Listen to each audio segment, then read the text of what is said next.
Merci infiniment. Vous savez, j'ai le communiqué des chefs d'État sous la main ici, que j'ai parcouru en long et en large parce que j'ai entendu parler d'éléments par rapport. Je ne vois aucune référence dans le communiqué des chefs d'État par rapport à des restrictions qui seraient imposées à la circulation de nos ressortissants dans cet espace. Mais même si ce que vous dites, s'il était avéré, ça veut dire que ça nous donne raison en ce sens que probablement les responsables de la CEDEAO ou certains responsables de la CEDEAO ne sont pas sortis des anciennes méthodes, toujours de faire peur aux populations, de faire le chantage aux populations, d'utiliser les populations comme une arme pour créer des problèmes avec leurs dirigeants.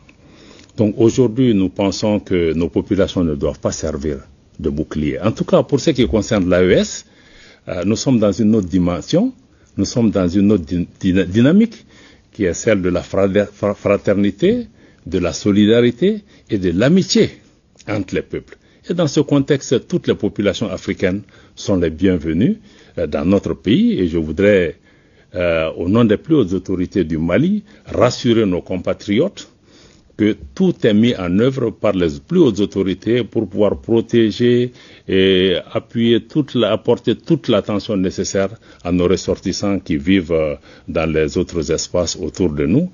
Mais je pense que les gens doivent pouvoir se rassurer et continuer à vaquer à leur occupation. Dans tous les cas, vous savez, un processus d'intégration, il y a des gains et des pertes pour tout le monde.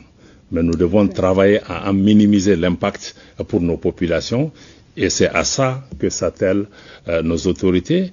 Mais il faut aussi qu'on comprenne que le chemin qu'on a pris est un chemin difficile, qu'il y a des conséquences, il y a des difficultés, mais tout est fonction de l'objectif que nous recherchons. Certains résultats ont pu être atteints grâce au sacrifice des Maliens. Qui aurait cru que le Mali aurait pu atteindre ses résultats sur le plan sécuritaire avec ses propres moyens face à des puissances qui ont été là avec des milliards de dollars investis pendant 10 ans qui n'ont pas donné de résultats. Donc dans le cadre de l'AES aussi, parions que nous allons pouvoir, avec nos maigres moyens, avec vraiment une volonté forte, pouvoir exploiter d'abord l'homme sahélien dans le cadre de cette confédération pour pouvoir donner une autre alternative, mais qui soit quelque chose de concret.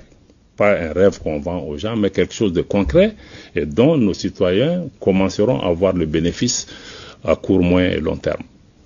Ça nous rassure beaucoup, Monsieur le Ministre. Merci. Avez-vous un dernier mot? Le dernier mot, c'est encore une fois que nous puissions renforcer la solidarité entre nous Maliens, entre toutes les composantes de la communauté qui existent chez nous.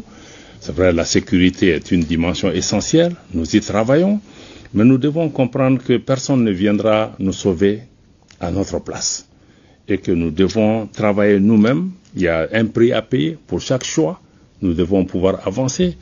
Les pouvoirs publics sont conscients des difficultés que traverse notre pays, mais ces difficultés ne seront pas surmontées du jour au lendemain aussi.